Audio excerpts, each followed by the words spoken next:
yo no soy Alfredo Rodríguez Antolín, no se puede comprobar, pero tengo el placer de presentar a Eduardo Álvarez en representación del grupo de los radiólogos de la clínica que, bueno, hace ya 4 años, va para 5, cuando volvimos de un viaje de estos que hicimos en Londres, pues nos dimos cuenta que la resonancia era una cosa que merecía la pena, ¿no? Entonces les dijimos, oye, nos encantaría que lo hicierais.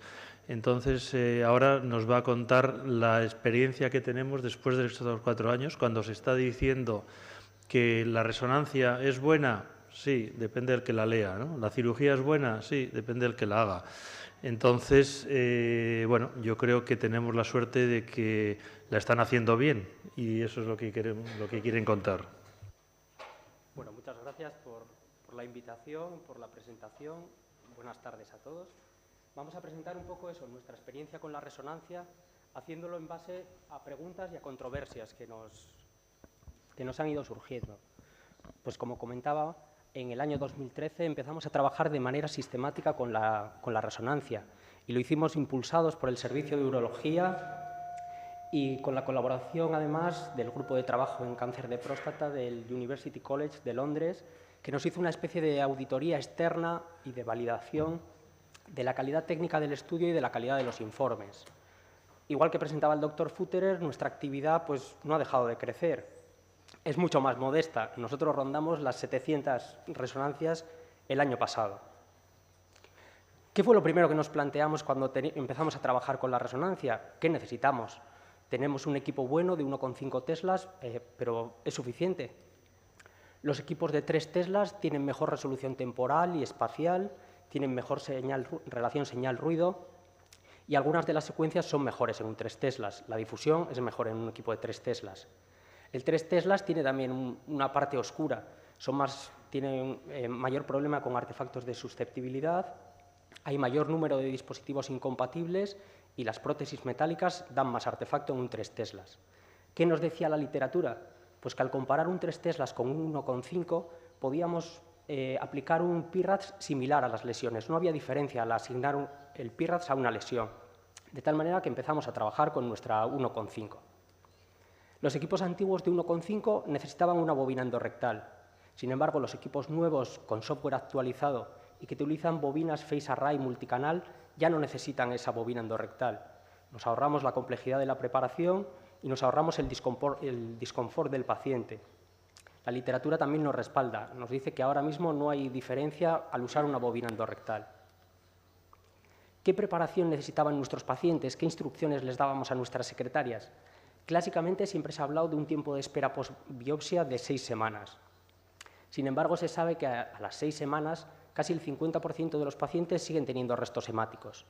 Y además, como ya se ha comentado, lo que buscamos es el cáncer clínicamente significativo o la extensión extracapsular. Tenemos sangre porque se ha biopsiado y la sangre nos marca el punto de la biopsia. La biopsia ya es negativa.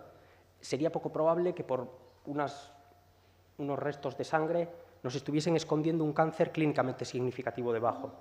Así que nosotros no somos radicales con ese intervalo temporal. No hacemos la reso inmediatamente después de la biopsia, porque sí que hay cambios inflamatorios, pero no tomamos a rajatabla las 6 semanas. El movimiento perjudica la resonancia. La literatura nos dice que utilizar medicamentos antiespasmódicos nos va a mejorar la imagen casi en 2/3 de los pacientes. Vamos a tener mejor definición.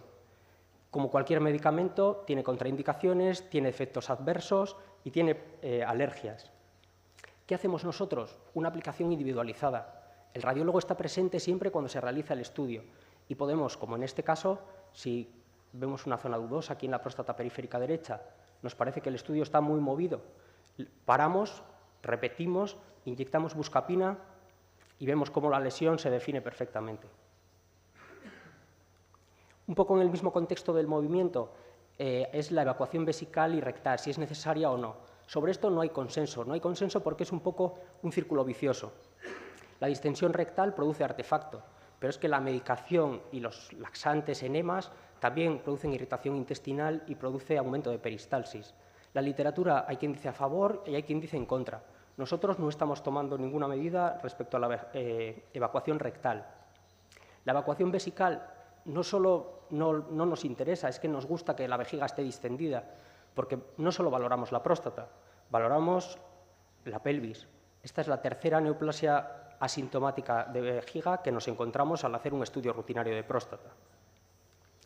El último aspecto de la preparación previa es la abstinencia sexual. La abstinencia sexual, la literatura nos dice que el grupo en el que tiene sentido es la valoración de las vesículas seminales, la infiltración de vesículas seminales en mayores de 60 años. Nosotros, en nuestra experiencia, no hemos tenido ningún problema de valoración de vesículas seminales por la vida sexual del paciente, así que optamos por no ponerle límites. Una vez que conocemos los requisitos técnicos y las instrucciones previas, ¿a qué pacientes les estamos haciendo el estudio? Pues hay una serie de indicaciones que tienen amplio consenso, que están avaladas por extensas revisiones sistemáticas, que están incorporadas en las guías de práctica clínica. Cirugía, o sea, biopsia previa negativa, antes de repetir otra biopsia, hacemos resonancia. El seguimiento de los pacientes que están en vigilancia activa y, como ya se ha comentado, la extensión extracapsular, búsqueda del T3. Hay otra serie de indicaciones que también están ampliamente respaldadas. Planificación y seguimiento de tratamientos focales, el estudio de la recurrencia tumoral, la recidiva bioquímica, la valoración del lecho de prostatectomía y el que es nuestro gran grupo de trabajo ahora mismo, nuestro principal volumen de trabajo, pacientes con sospecha pero sin biopsia previa. ¿Qué les hacemos a estos estudios, a estos pacientes? Pues una resonancia multiparamétrica. Se acaba de explicar, no voy a insistir. Como dice su nombre, muchos parámetros. Parámetros anatómicos, morfológicos, secuencias T2, parámetros biológicos, celularidad, difusión, angiogénesis, contraste, estudio dinámico con contraste. Quedaría el último grupo, que es la espectroscopia. Estudio metabólico, aumenta la duración, la complejidad del estudio, nos complica la vida al técnico que hace el estudio y nos complica la vida a los radiólogos. Cada vez se está dando menos relevancia y menos aplicación rutinaria, y nosotros no la estamos utilizando. ¿Qué hacemos nosotros? Lo ya he comentado. T2, difusión, estudio con contraste, y hacemos un T1 más amplio con valoración de toda la pelvis, buscando adenopatías y metástasis óseas. Nuestro tiempo total de exploración, 24 minutos y 2 segundos. Si tenemos que repetir exploración, o sea, secuencias, se repiten. ¿Cómo valoramos lo que nos encontramos, las imágenes que encontramos? Aplicamos las guías PIRADS-2. ¿Qué nos dicen las guías PIRADS-2? Una valoración diferente para la próstata periférica y para la zona de transición. En la próstata periférica, secuencia estrella, la difusión. Y los casos dudosos, en los PIRADS-3, nos fijaremos en el contraste, para ver si nos mantenemos en un 3 o subimos a un 4. La zona de transición, la secuencia estrella será el T2 y el papel de desempate en los PIRADS-3 nos lo dará la difusión. Con todo esto hacemos nuestro informe estándar, un informe estándar en el que vamos a hablar del volumen prostático,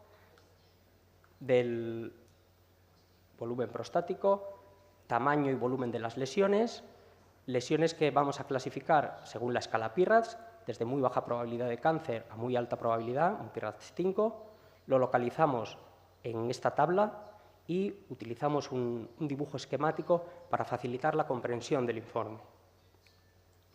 ¿Qué resultados debe tener la resonancia? Pues bueno, son un poco variables, pero estaríamos hablando de una sensibilidad global en torno al 89%, especificidad más baja, 73%, por eso implica la biopsia en los casos sospechosos, y un valor predictivo negativo en torno al 88,1%, lo que se pide a una prueba de screening. Una vez que la técnica está desarrollada, siempre vamos un paso más. ¿Podemos o debemos modificar algo? Y aparecen distintos grupos de trabajo. Como comentaba el doctor Futterer, uno de los grupos de trabajo es si es necesario el contraste. En el PIRADS el contraste tiene un papel limitado, pues estamos cambiando de paradigma. La resonancia multiparamétrica se convierte en biparamétrica. Si nos ponemos a recortar, siempre podemos recortar más. Ganamos tiempo, ganamos dinero. Hay grupos de trabajo que hablan de protocolos de screening rápido, screening de 5 minutos de resonancia, con secuencias exclusivamente el T2 axial y las secuencias de difusión. Separar normales de sospechosos y luego ver un poco cómo se gestionan los sospechosos. Otra posibilidad de trabajo es si debe cambiar el PIRADS. El PIRADS pasó de una versión 1 a una versión 2. Estamos en el momento de dar el paso al PIRADS 3, hacer ajustes que nos permitan mayor detección de cáncer clínicamente significativo. Hay grupos de trabajo que lo que están haciendo es revisar estudios que ya han sido biopsiados y ver si al haber hecho alguna modificación en el PIRADS se habría detectado más cáncer clínicamente significativo. Sin entrar en esas disquisiciones, lo que está claro es que el objetivo final del PIRADS es crear una vía de comunicación eficiente entre radiólogos, urólogos e incluso con los pacientes, disminuir la variabilidad y aumentar la consistencia de nuestros informes. Debemos, por tanto, conseguir una homogeneidad. ¿Estamos consiguiendo esa comunicación homogénea? La literatura nos dice que sí, pero no. Estamos consiguiendo resultados buenos cuando hablamos de próstata periférica y cuando hablamos del punto de corte en el PIRADS 4 y en el PIRADS 5.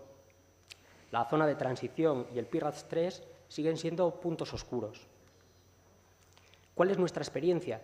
Nosotros somos 4 radiólogos dedicados a la próstata y hacemos un protocolo que creo que somos los únicos que hacemos a nivel mundial, desde el principio, que es hacer una doble lectura de todos los estudios. Un radiólogo informa el estudio y se deja para que el siguiente radiólogo lo revise y lo vuelva a leer. Con eso duplicamos la experiencia, las resonancias que informamos más las resonancias que revisamos. Nos da homogeneidad y nos da consistencia interna y nos permite valorar cuál es nuestro grado de discrepancia. Lo valoramos según la repercusión que tiene en el manejo clínico del paciente. Actualmente casi en el 90%, en más del 90%.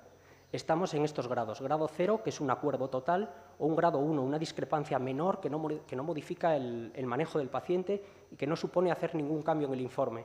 El informe se entrega al paciente al día siguiente. ¿Qué creemos que conseguimos con nuestro sistema de doble lectura? Reducimos los errores diagnósticos y los despistes. Tenemos un estilo de informe homogéneo y comprensible y tenemos mejor comunicación entre los propios radiólogos y con los urólogos. Y creemos que hace que aumente su confianza en nuestro informe. Y con esto, muchas gracias.